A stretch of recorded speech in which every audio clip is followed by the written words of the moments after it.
কেন নামাজ পড়তে মন চায় না? যত লোকের নামাজ পড়তে মন চায় না, আমি নিশ্চিত, আমি বললাম তার শরীর নাপাক, এতে মুত্তা ফানিল না। এই অপদার্থ এই কারণে শয়তান তার সারা শরীরে বসবাস করে, এই কারণে তার মধ্যে কোনো ফেরেশতা নাই, তার ভিতরে প্রেরণা দিবে যে তাকে নেক কাজের, এমন কোনো ভালো নেককার ফেরেশতা তার মধ্যে নাই। তার পুরা শরীরে আষ্টে পৃষ্ঠে শয়তান বাসা বাঁধছে, এই জন্য তাকে আর নেক কাজের কথা মনেই করায় না।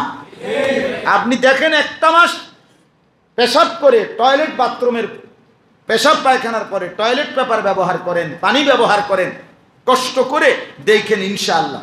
ছেলেরা তুমি দেখো, একটা ছেলে দেখো, একটা মাস আমল করে দেখো, ইনশাআল্লাহ অটোমেটিকলি নামাজ পড়তে মন চাই।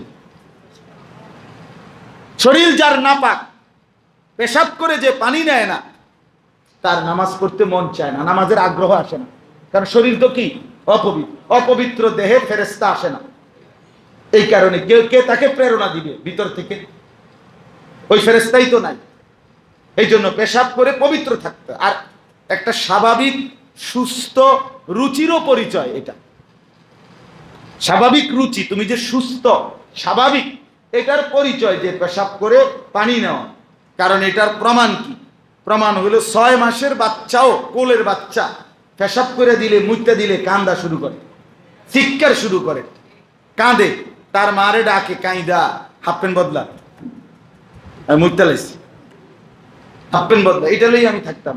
তাই পেশাব নিয়ে কোনো বাচ্চাও 1 মিনিট থাকতে চায় না।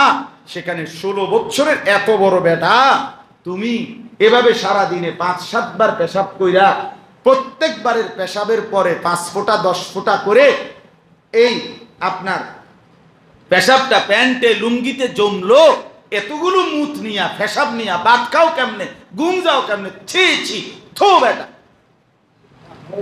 ছি বেটা, এখন গোসল কর বেটা। এত নিচু রুচি মানুষের হয় কেমনে বেটা? ছি ছি। তা আত্মমর্যাদারও তো ব্যাপার, প্রেস্টিজেরও তো একটা বিষয় আছে। কোনো মানুষ যদি কয় যে আমনে শরীরতে মুতের গন্ধ আইতেছে, সরেন তো দূরে সরে, আচ্ছা তখন কি বেজ্জতি হইল? হায় হায়,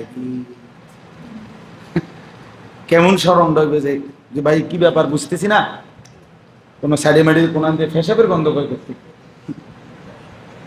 তখন কি হবে না?